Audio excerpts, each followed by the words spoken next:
Cuando una comunidad habla, la sociedad debe escuchar. Aquí comienza Atacama Escucha con Pancho Madero.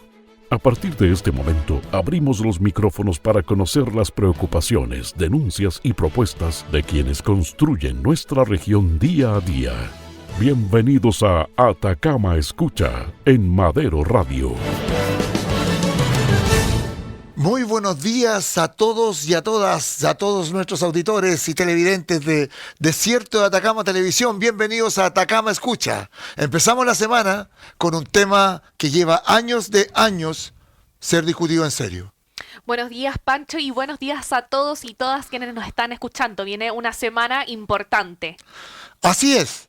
Antes de entrar al tema, quiero contarles algo que ocurría en las minas de carbón. Antiguamente, hace más de 100 años, los mineros entraban con un canarito enjaulado al socavón de la mina para efecto de que este pajarito cantara mientras no sintiera o oliera gases que se emanaban del carbón. Mientras el pajarito cantaba, todo pasando. Todo el mundo trabajaba, todo el mundo hacía las cosas de forma adecuada y correcta. El pajarito dejaba de cantar y había que salir corriendo del socavón de la mina porque estaba a punto de explotar el gas que se juntaba, ¿cierto?, en el túnel de la mina mencionada. Había que salir. De ahí viene la expresión el canario en la mina. Exacto. Esta es una expresión temprana que avisa que algo más profundo está ocurriendo. Y esa expresión me parece perfecta para hablar de los campamentos en Atacama. Porque cuando vemos un campamento crecer en un cerro o en la periferia de Copiapó, podemos pensar que el problema es precisamente ese asentamiento.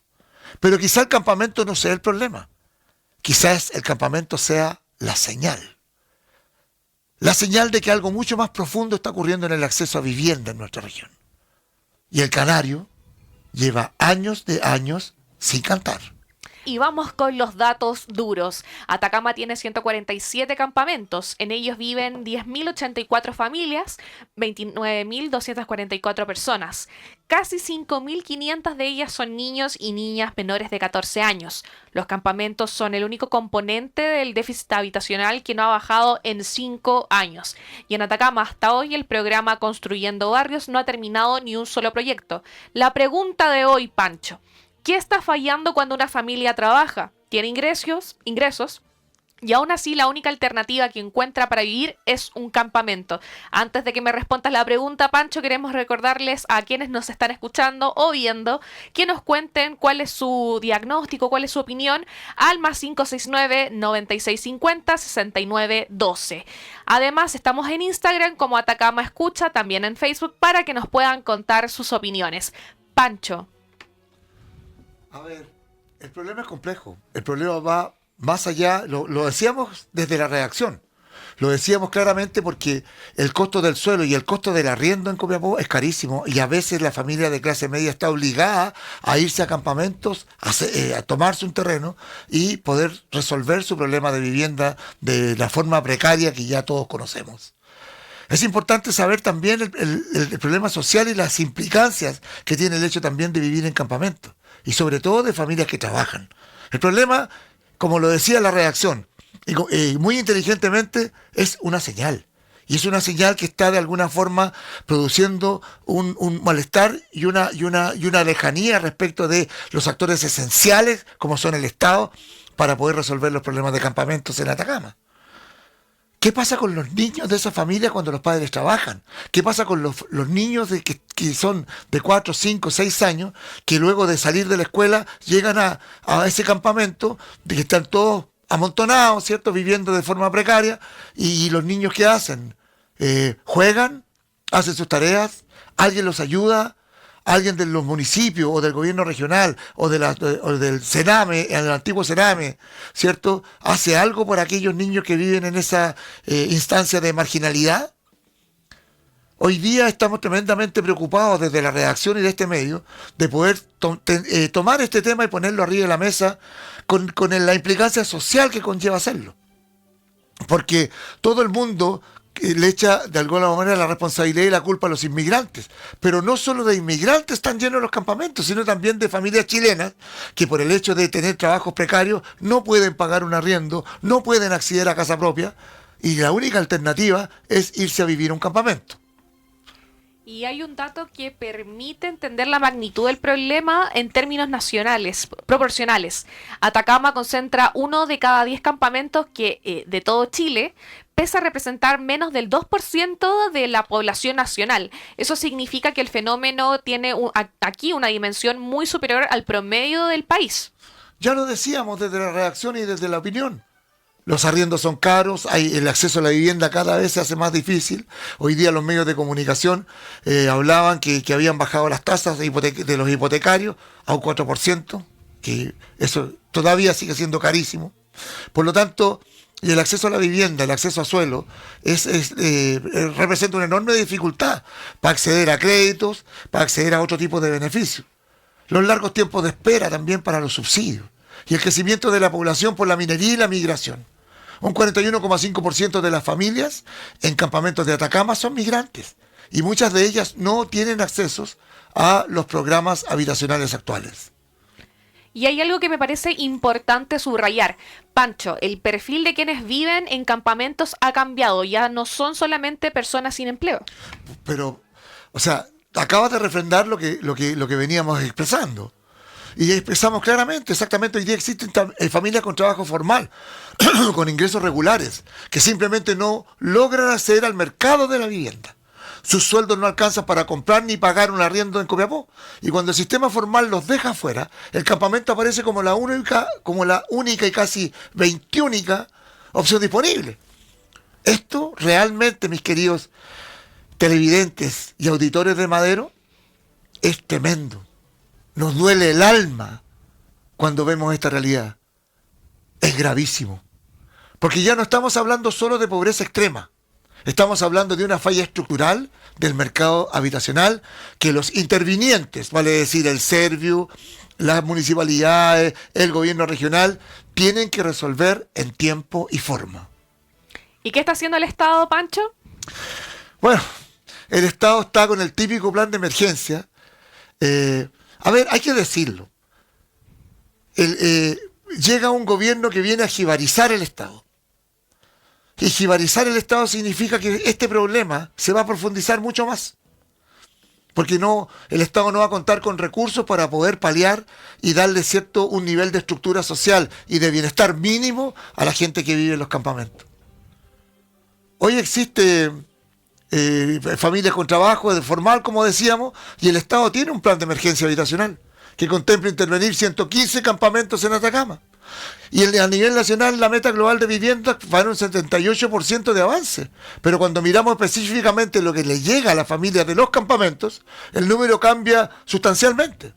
A mayo del 2025, solo el 27% de las viviendas comprometidas para los campamentos ha sido cumplida.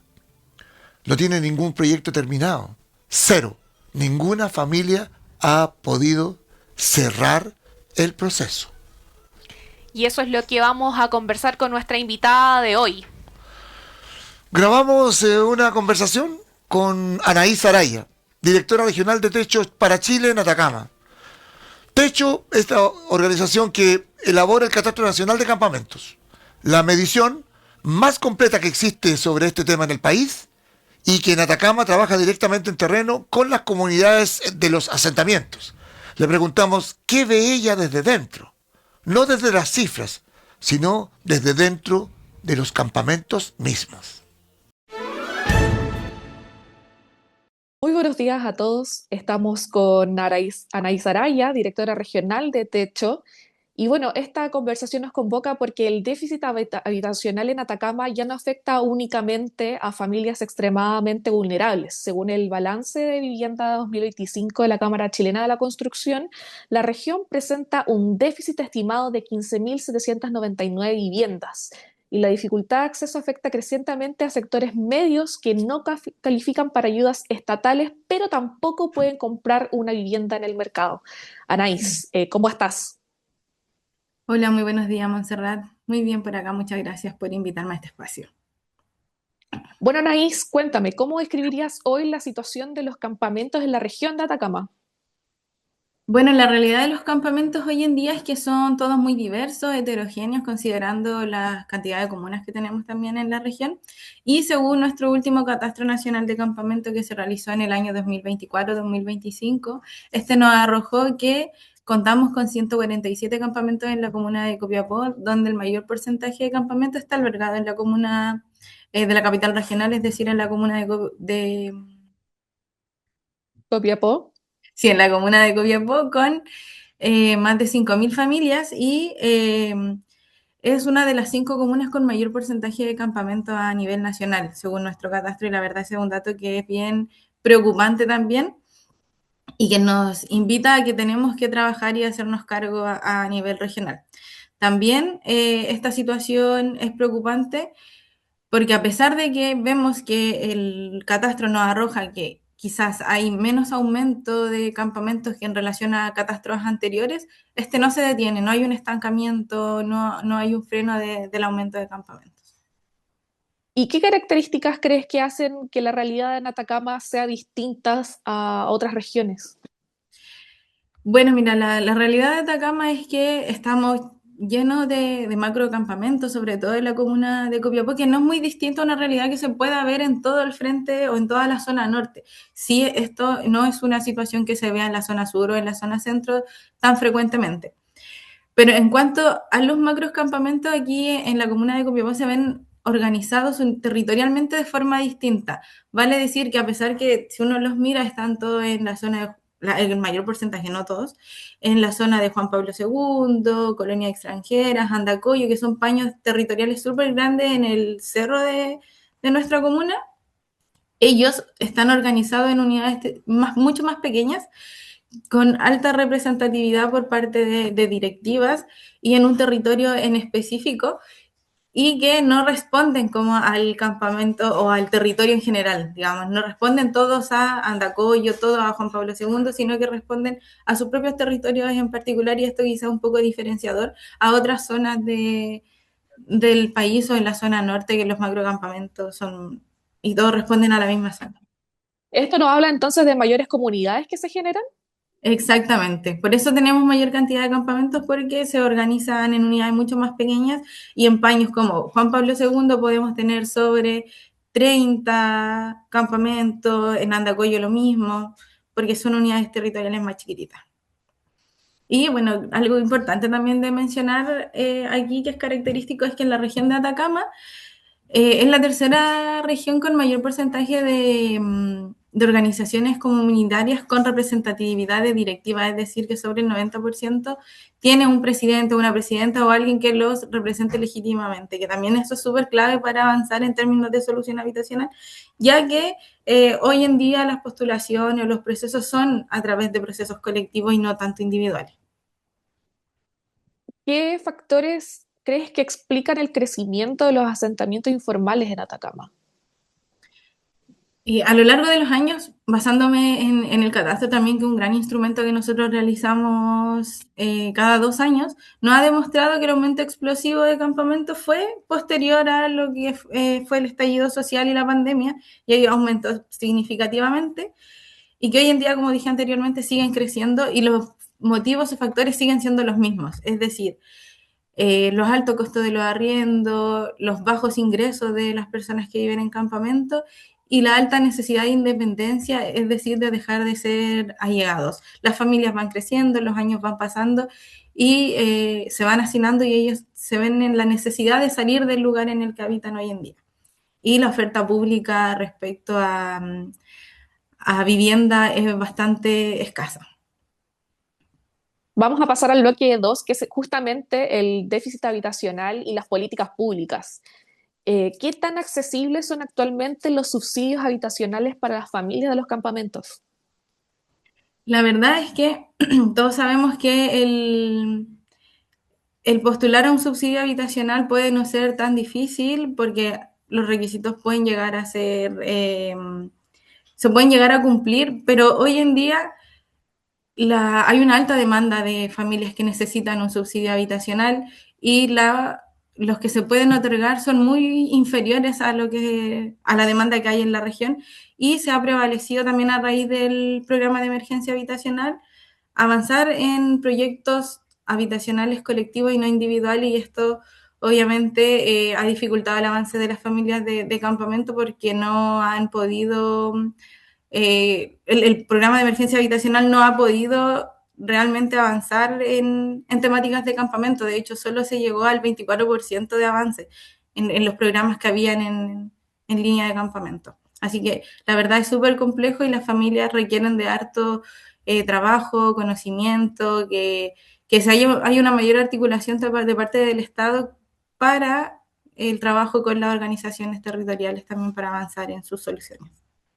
Hablando de trabajos igual que se hacen como en articulación, ¿dónde observas los principales tacos, por decirlo así, o cuellos de botella es respecto al suelo disponible, financiamiento o gestión o burocracia? Uy, la verdad que esa es una pregunta clave. La verdad es que todos los elementos son importantes. Si hablamos en términos de suelo, nos vemos con la dificultad de cuántos suelos hay disponible o cuántos cumplen con las condiciones necesarias para poder construir un proyecto habitacional o en una futura urbanización. Esto siempre ha sido un elemento eh, importante para poder acceder a la vivienda. Cuando hablamos de financiamiento, esto siempre también ha sido una traba para enfrentar o avanzar en cada uno de los proyectos. Tenemos, por ejemplo, comunidades o campamentos como que están en el sector de Juan Pablo II, Candelaria, Sergio Soto, Padre Negro y Vista Hermosa, que son campamentos históricos aquí en la zona y que se han retrasado o que han tenido un lento avance a raíz de que hay pocos recursos o no hay financiamiento para avanzar en su proyecto de urbanización. Y en términos de gestión y burocracia, creemos que es completamente necesaria una mayor articulación por parte de todas las entidades que son competentes para avanzar en temática de campamento. Y aquí me refiero a municipalidades, Servio a través del programa de asentamientos precarios, gobierno nacional, bienes nacionales, los encargados de los servicios básicos, entidades patrocinantes, y también incorporar en estos procesos a los propios vecinos y dirigentes de campamentos, que son quienes realmente conocen la necesidad de sus territorios. Y en esta línea también tenemos casos de éxito donde la articulación del Serviu, el gobierno regional y la entidad patrocinante que nosotros tenemos ha logrado destrabar proyectos y ha habido un mayor avance, como el proyecto de Río del Sol y Ayelén, que es el último, se entregó en el 2021, y donde la articulación de estas tres entidades permitió destrabar un proyecto que llevaba años en carpeta y que estaba paralizado. Entonces, la burocracia, la gestión siempre es un elemento clave para avanzar en proyectos, y que debe haber una mayor articulación para destrabar los que están en carpeta. Hablando igual, pasemos a evaluar el estado, o sea, ¿cómo evalúas el avance del plan de emergencia habitacional en Atacama? La verdad, el plan de emergencia habitacional creemos que es un muy buen plan que vino a incorporar nuevas líneas de acción, diversificar las alternativas para poder acceder a la vivienda para las familias que realmente lo necesitan a nivel nacional. Y es evidente que se logró llegar a la meta propuesta a nivel nacional de entrega de viviendas, pero si le ponemos o le hacemos un doble clic, le ponemos atención en la línea de campamento, aquí los resultados fueron significativamente inferiores, y es una línea que está bastante al debe y que se debe pulir, ya que el avance solo llegó al 24% de soluciones entregadas efectivamente, y un 39% quedó en proceso de ejecución. Entonces, el el plan de emergencia habitacional es muy bueno, pero se tiene que fortalecer todavía la línea programática en términos de campamento porque estamos muy al debe. ¿Qué aspectos se están haciendo bien y cuáles requieren correcciones urgentes? Relacionado con la anterior, o sea, creemos que fue muy bueno la incorporación del plan de emergencia habitacional porque trajo esta diversificación de soluciones para las familias, tomar distintas líneas. Pero como lo mencioné, sigue estando al debe el avance en términos de campamentos, y también en la entrega de recursos, porque se le hizo una gran misión al programa de asentamientos precarios de avanzar en términos de campamentos, pero siguen siendo los mismos equipos de siempre. O sea, hubo mayor trabajo, pero no se le inyectó más recursos para robustecer al equipo territorial, y la demanda en la región de Atacama sabemos que es muy alta y que el equipo no da abasto. Nosotros trabajamos estrechamente con ellos, nos articulamos para poder avanzar porque sabemos que es un desafío importante, pero nos vemos frenados, sobre todo administrativamente y en términos de recursos, porque no hay la cantidad de personas o los financiamientos para avanzar en líneas de campamento. Pasamos a al último bloque, que serían las propuestas.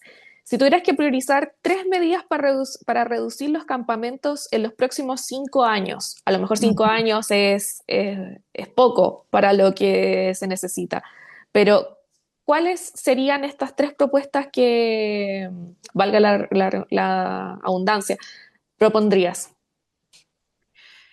Mira, 3 líneas de trabajo que deberíamos seguir robusteciendo es, primero, la regularización y erradicación de campamentos que estén en terrenos fiscales o terrenos del Estado, para que puedan acelerar sus procesos de ejecución o de urbanización o de eh, realización de proyectos habitacionales. Esto tiene que ser una línea que tiene que seguir avanzando.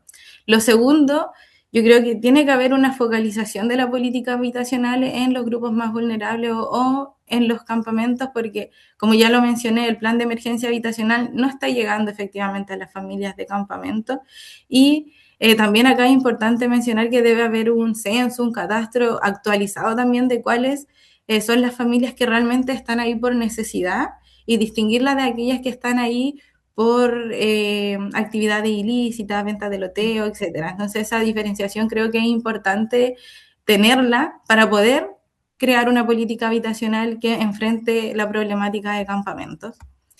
Y una tercera línea podría ser la coordinación interministerial entre Seremi, o sea, Ministerio de Vivienda y Ministerio de Bienes Nacionales, ya que sabemos que la mayor cantidad de suelos están ellos son los dueños de los suelos, y así poder hacer los traspasos mucho más eficientes y eliminar los procesos de burocracia y frenar quizá el avance de los proyectos. Creo que esas serían las 3 líneas donde pudiésemos trabajar y que permitiría avanzar en temáticas de campamento. Hablando y comentando también sobre avances, ¿hay experiencias exitosas que en otras regiones han dado frutos y podrían replicarse en nuestra región?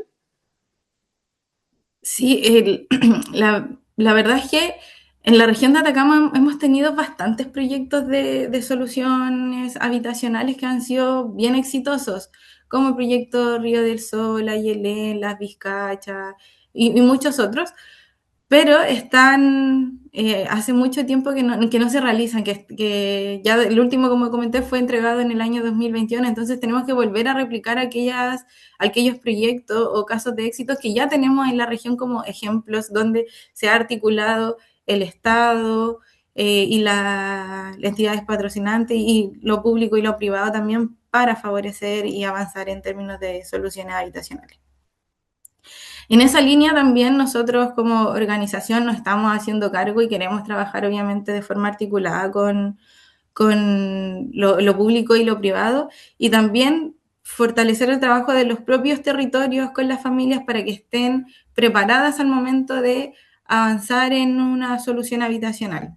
Nosotros trabajamos con voluntarios y los capacitamos en temáticas de solución habitacional. Estamos realizando este censo techo en las 6 comunidades con las que nosotros tenemos intervención, y que nos va a permitir identificar claramente con cuáles son las necesidades, cómo podemos trabajar con ellos y cómo los podemos tener hábiles para futuros proyectos, y esto también va a permitir facilitar los procesos de gestión y de acceso a la vivienda. Esta es la última pregunta y estamos llegando al final de esta entrevista, y me gustaría que nos comentaras cuál es el principal mensaje que le gustaría transmitir a las autoridades y a la ciudadanía sobre esta crisis. El principal mensaje es que, bueno, a las autoridades, que necesitamos articularnos entre todos para poder avanzar y enfrentar el fenómeno de campamento y la problemática, que el campamento no es el problema, sino que es el síntoma de un problema mayor, de una política habitacional que no está dando abasto y que necesitamos darle un doble clic y ver cómo enfrentarla. y a la ciudadanía que identifique también esta realidad, que se haga presente, que se haga cargo, invitar también aquí a los voluntarios, a los jóvenes que se puedan hacer parte del voluntariado también para poder participar de techo y así trabajar juntos para el acceso a la vivienda definitiva y adecuada para las familias. Muchas gracias. Bueno, estábamos conversando con la directora regional de Techo, Anaís Araya, quien nos comentaba cuáles son los desafíos, los avances, las oportunidades también, el trabajo del Estado y de las organizaciones estatales y también materia de propuestas. Anaís, muchas gracias. Muchas gracias, Montserrat. Quédese junto a nosotros. Vamos a una pausa comercial. Volvemos en unos instantes. Bienvenidos siempre. De lunes a viernes a las 8 horas, acompaña a Pancho Madero en Atacama Escucha, el espacio donde damos tribuna a las inquietudes, preocupaciones, anhelos y esperanzas de toda una comunidad. En Atacama Escucha construimos la región en la que todos queremos vivir. En Madero Radio somos la Fuerza del Norte. Esa fue Anaís Araya de Techo Chile y lo que ella describe, la diversidad de los campamentos, las familias migrantes sin alternativa, los proyectos que no terminan, es exactamente lo que los datos confirman. Pancho, tu análisis. A ver, es un análisis bastante profundo y desde mi opinión, desde la opinión de esta redacción también, los campamentos no son un problema nuevo en Atacama. Pero algo que existe y que sí es nuevo es el perfil de quienes viven en ellos. Cuando una familia con trabajo formal, con sueldo, con responsabilidades, no logra acceder a una vivienda, el problema deja de ser un problema individual. Se transforma en un problema del sistema y es el sistema que está fallando. El dato que más preocupa no es la cantidad de campamentos, es este. A mayo de 2025, solo el 27% de las viviendas prometidas para familias en campamentos se ha cumplido a nivel nacional. Y en Atacama, nuestra tierra, el programa específico para campamentos no ha terminado ningún solo proyecto. Ninguno. En una región donde 1 de cada 10 campamentos de todo Chile está aquí, el problema y el programa Construyendo Barrios no ha cerrado un solo caso. Esa sí es una señal de alarma. Vamos al tema social. Tenemos aquí una mirada, porque esta redacción también está en otras regiones de Chile. Y la pregunta que yo me hago de esas familias que tienen recursos para poder acceder a una vivienda, que tienen trabajo formal, ya, pero no pueden acceder a la banca ni al mercado comercial. Y tampoco el Estado les alcanza para llegar con ellos a generarle alguna condición definitiva de vivienda. Esas familias generalmente el padre y la madre trabajan, tienen trabajo formal. Sus hijos estudian. La pregunta que nos hacemos desde acá, desde la producción, desde la redacción, desde Atacama Escucha, ¿qué hacen esos niños después del colegio? ¿Dónde llegan a una casa donde no está el padre, donde no está la mamá? Esas horas después del colegio, donde los niños llegan a sus casas a jugar al pasaje del campamento, a jugar con los otros niños. ¿No será que le estamos entregando a la infancia al narco? ¿No será que le estamos entregando un tema tan importante como nuestra niñez a especuladores, a narcotraficantes, a gente que de alguna manera vive en los campamentos? Porque lo más fácil, mis queridos amigos y amigas, es criminalizar la pobreza. Criminalizar la pobreza es tal vez lo más aberrante que uno puede escuchar respecto de familias que tienen trabajo formal, familias que son de clase trabajadora, que no pueden vivir en otro lado que no es el campamento, y a ellos se les criminaliza. Por lo tanto, se les segrega y pasan a ser un número que no lo sabe nadie. Entonces, lo que estamos viviendo hoy día en los campamentos, en la problemática social que tenemos hoy día, necesariamente no solamente lo tenemos que mirar resolviendo el tema de la vivienda, sino que cómo resolvemos qué hacer con los niños después de clase. ¿Dónde están los profesores y los programas de los municipios, del gobierno regional, para poder ir a ayudarlos, a acompañarlos? Los programas deportivos, para ir a enseñarles a jugar a la pelota, para ir a enseñarles a hacer algún deporte, para ayudarles a hacer las tareas. Hoy día tenemos un problema social tremendo, que no es solamente de vivienda. Este problema estructural que tiene Chile, con un Chile categoría Z y un Chile categoría B y A, ¿ya? es lo que está ocurriendo hoy día. Esta segregación que estamos haciendo, lo estamos haciendo de una manera, como no me toca a mí, no lo miro. Como no le pasó a mi familia, no es mi problema. Como no lo tiene el vecino, tampoco es el problema del vecino. Entonces, ¿de quién es el problema? El problema claramente es un problema de empatía. Es un problema de ponerse en el lugar del otro. Es un problema de intentar resolver por la vía de entregar mínimos. No estoy diciendo que se le entregue una casa de 400 metros cuadrados. No, estamos diciendo que tengamos acceso a la vivienda a aquellos que menos tienen y que se sacrifican todos los santos días y van a trabajar a sus puestos de trabajo todos los días y a pesar de su familia y a pesar de todas las urgencias económicas que tienen, pueden hacer familia y pueden salir adelante en la educación de sus hijos. Pueden también soñar un futuro. ¿Por qué no pueden soñar un futuro la gente que vive en campamentos? Entonces, ¿qué es lo que estamos haciendo? Segregando y entregándole al Estado un problema que es de todos. Muy claro, Pancho. Vamos con los ¿sabías qué? 3 sabías qué de hoy sobre campamentos. ¿Sabías que en los 147 campamentos en Atacama viven 1.898 adultos y 1.314 personas en situación de discapacidad? No estamos hablando solo de familias y jóvenes en situación de tránsito. Hay personas vulnerables que llevan años, algunos más de una década, esperando una solución habitacional que no llega. Oye, ya pues, Monse, no me quiero enojar. Si yo la opinión ya la di. Porque no puede ser que hayan pasado 14 años y el 40% de los campamentos todavía sigan ahí. El problema está en cómo el Estado, y Techo para Chile, que es un organismo privado, ¿cierto? Yo ¿recuerdas tú el aluvión? ¿Qué es lo que pasa con el Estado? Cuando vino el aluvión del año 2015, llegaron los viejos de Techos para Chile a montar casas en la entrada de Maipote. ¿Ya? Y no se demoraron nada. ¿Y por qué no se demoraron nada? Porque lo hicieron con recursos privados. Y los privados pusieron los recursos necesarios para poder levantar un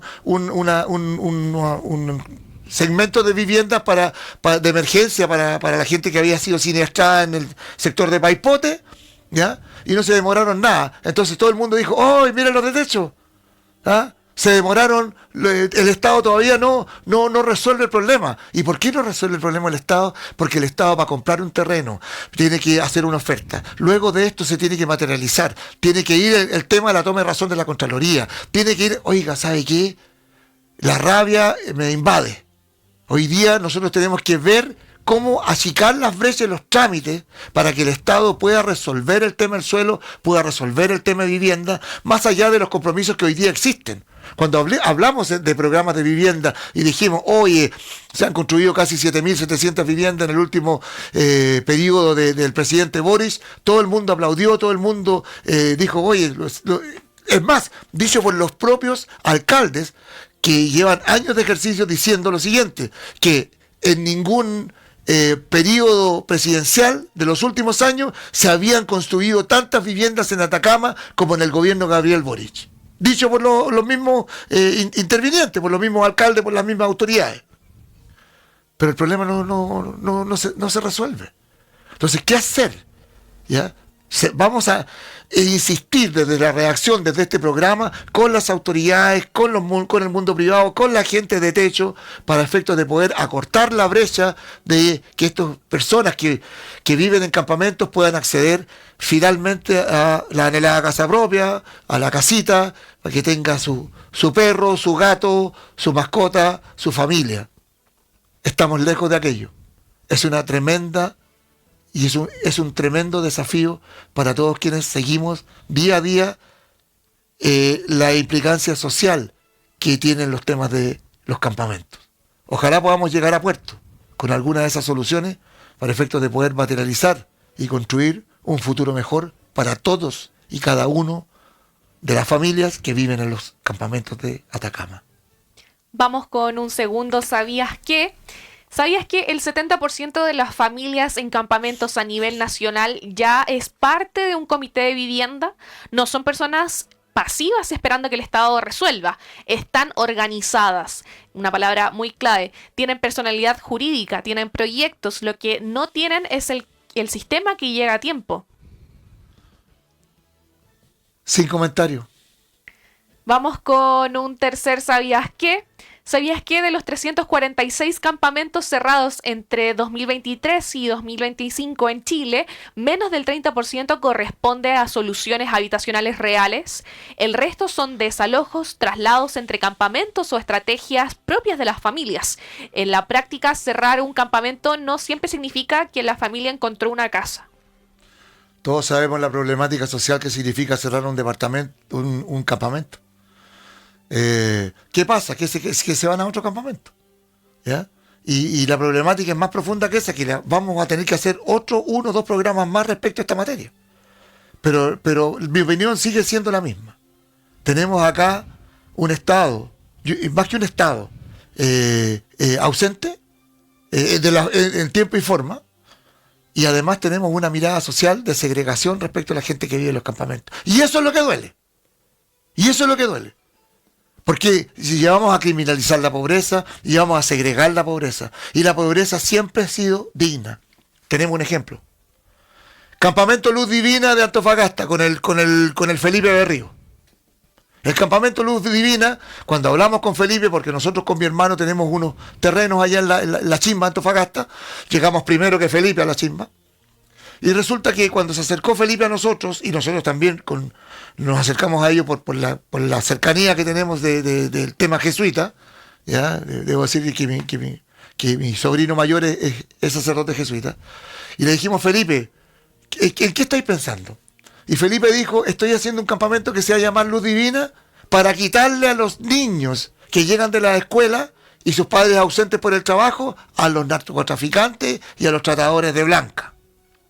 Y así se forma el Campamento Luz Divina, ¿ya? Luego llega la gente pareció a Infocap a capacitar, a entregar talleres de soldadura, a entregar a los padres y a los que habían talleres de electricidad. Y hoy día la Chimba en Antofagasta es un ejemplo de cómo se deben hacer las cosas para dejar de segregar a la gente que menos tiene. Eso es lo que puedo decir. La efeméride de hoy nos transporta al pasado, al año 1850, a un 15 de julio, porque es la efeméride más cercana al 20 que conecta directamente con nuestra región de Atacama en pleno desierto. Cientos y cientos de trabajadores avanzaban en lo que se convertiría en una obra histórica para nuestro Chile. El ferrocarril Caldera-Copiapó. El primer ferrocarril de Chile y el tercero de Sudamérica, impulsado por el ingeniero William Wheelwright, buscaba conectar las riquezas mineras de Copiapó con el Pacífico. Un año más tarde, el 25 de diciembre de 1851, sale de Caldera la locomotora llamada la Copiapó en su viaje inaugural. Atacama fue la cuna del ferrocarril nacional. La región que hoy tiene más campamentos per cápita que cualquiera otra en el norte fue también la que conectó a Chile con la modernidad industrial en el siglo XIX. Ese contraste me parece que dice mucho sobre el potencial de esta región y sobre la deuda que el país tiene con Atacama. Eso lo deja todo dicho, Pancho. Muchas gracias, Montserrat. Recordarle a la audiencia que estamos en Instagram y Facebook como Atacama Escucha. Y para que nos cuente en un audio, un video audio, al más 569-9650-6912. Mañana volvemos con otro tema que también nos toca de cerca, muy, muy profundo a las familias de Atacama. El tema de la adopción y las familias de acogida en la región. Lo que las cifras muestran y lo que las familias necesitan. Los esperamos mañana en otra nueva jornada a partir de las 8 de la mañana en Atacama Escucha. Bienvenidos siempre. Y si tienes una historia sobre campamentos que quieras compartir, si vives en uno, si saliste de uno, si llevas años esperando una solución, cuéntanos al más 569-9650-6912. Porque la crisis habitacional de esta región no puede seguir siendo solo un tema de expertos y funcionarios. Tiene que ser conversación pública y ciudadana. La comunidad habló, la sociedad ya escuchó. Por hoy silenciamos los micrófonos, pero nuestra labor continúa junto con las preocupaciones, anhelos y esperanzas de toda una región. Pancho Madero los espera en una nueva edición de Atacama Escucha. Hasta la próxima y siga en sintonía de la Fuerza del Norte.